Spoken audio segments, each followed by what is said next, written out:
vit dans un monde qui est de plus en plus virtuel. La plupart des étudiants passent beaucoup de temps sur Facebook, Instagram, Twitter. Pour moi, l'immersion dans une autre culture est essentielle pour former l'esprit créatif d'un architecte.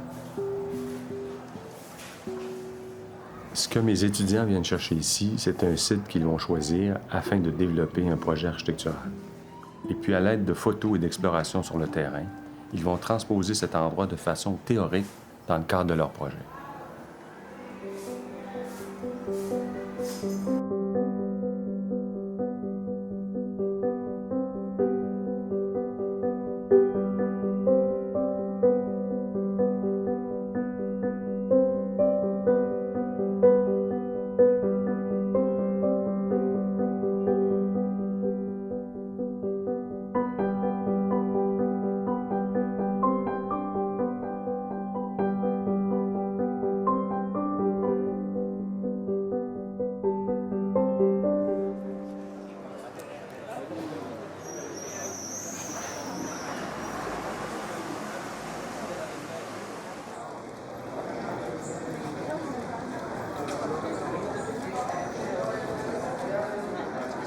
Pierre Thibault souhaitait vraiment nous faire appréhender l'espace urbain. Et on doit trouver un espace, donc en groupe ou seul. On va se balader et si à un moment donné on se sent bien dans un espace, on va essayer de commencer à l'étudier, essayer de voir ce qui se passe, comment les gens interagissent, est-ce qu'il y a une problématique urbaine à analyser. Et à partir de là, on va travailler, prendre des relevés pour après, quand on reviendra, faire un projet d'une installation urbaine.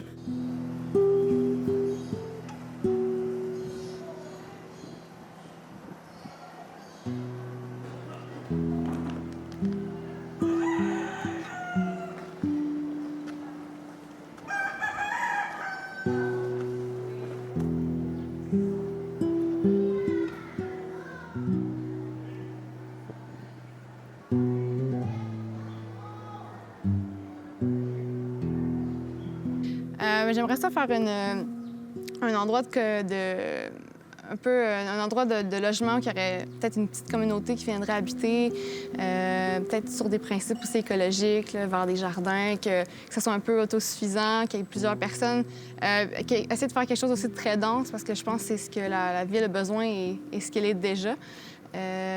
Donc, on a vu les logements un peu partout dans la ville sont un peu peut-être insalubres, peut-être mal organisés aussi. Je ne sais pas si on pourrait réussir à créer quelque chose de mieux, qui serait tourné un peu plus vers des techniques.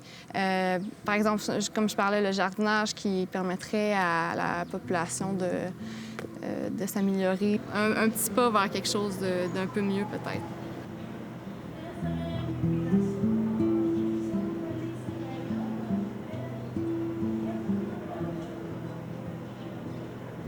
Je pense quand même un grand vide dans la ville. On ne sait pas qu'est-ce qui a détruit ça. Est-ce que c'est juste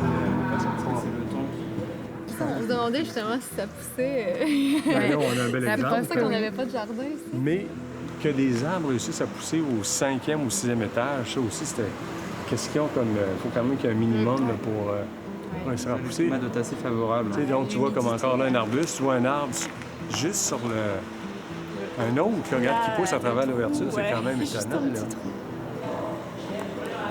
Mais on sent que c'est dense, c'est que c'est bâtiment-là. Donc, à l'intérieur, c'est assez, quoi. C'est extrêmement...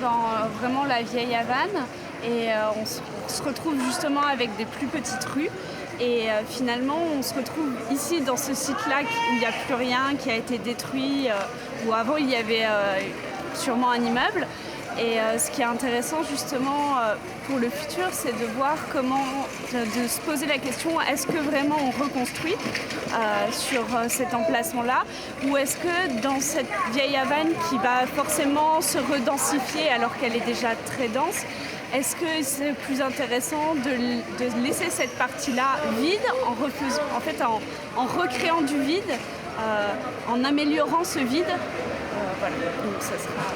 Je pense que c'est une question à se poser.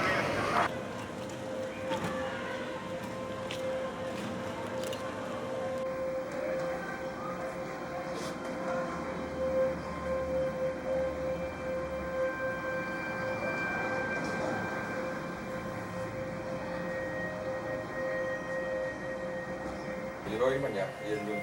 Ahora vamos a más.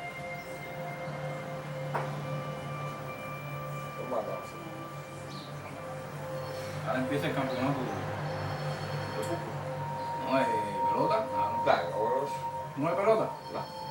no sé ni qué es el capítulo. Ahora empieza el día 8. Claro, no sé nada de pelota. Ahí están hablando del equipo Japón.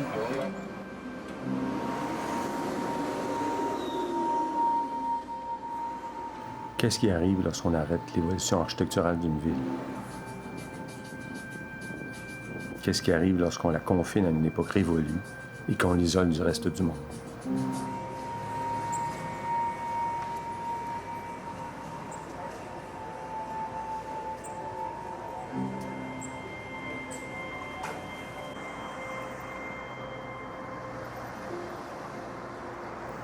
En tant qu'architecte, on regarde cette ville et on se demande par quoi commence-t-on pour l'amener dans le présent? Comment peut-on la faire évoluer sans détruire son essence, sans détruire ce qui fait que la Havane est la Havane? Quels sont les éléments qui devraient survivre au passage du temps?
La Havane, c'est comme un voyage dans le passé.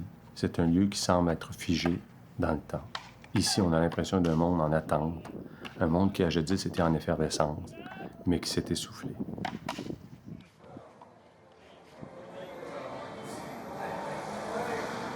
On vit cet univers figé et on va s'interroger, nous, comment est-ce qu'il pourrait être transformé?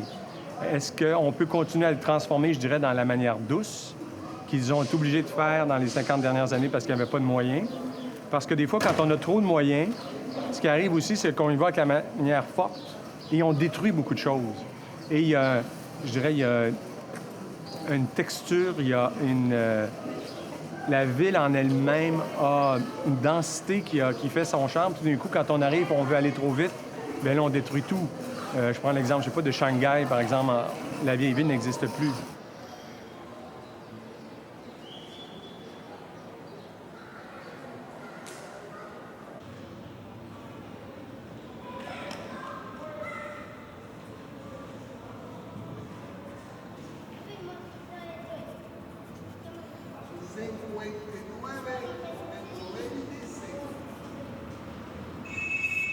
On est du coup au centre de la Havane, dans le quartier historique, quartier ouvrier. Et on a découvert ce petit bijou qui est probablement un ancien théâtre, qui correspond un peu du coup à l'idée que je voulais travailler comme projet, qui serait plutôt une cinémathèque, travailler sur le cinéma cubain, quelque chose qui pourrait être intéressant avec l'histoire.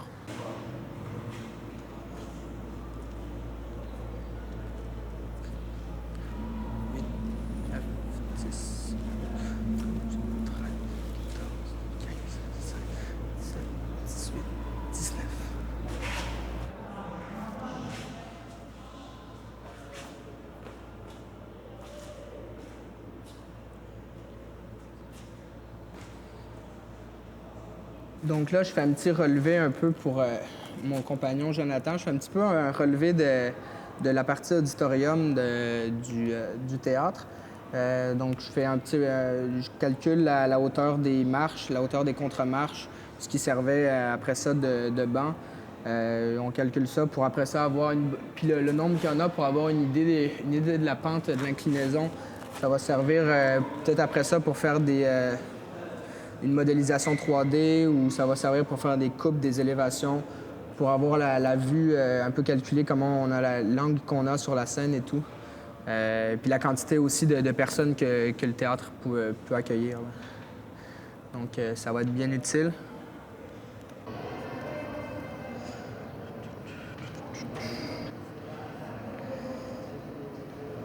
Ce qui est intéressant, c'est qu'on voit vraiment qu'à un certain moment, la ville était assez riche, qu'il y avait une bonne technologie, notamment avec le toit rétractable, puis que les gens avaient le temps de profiter de plaisirs comme la culture, l'art, d'aller avoir le temps et l'argent de pouvoir aller au théâtre le soir, de pouvoir profiter comme ça des choses quotidiennes. Puis c'est intéressant de voir qu'avant, ils avaient ça et maintenant, c'est plus sur le déclin. Donc on va peut-être essayer de ramener ça dans un futur peu éloigné.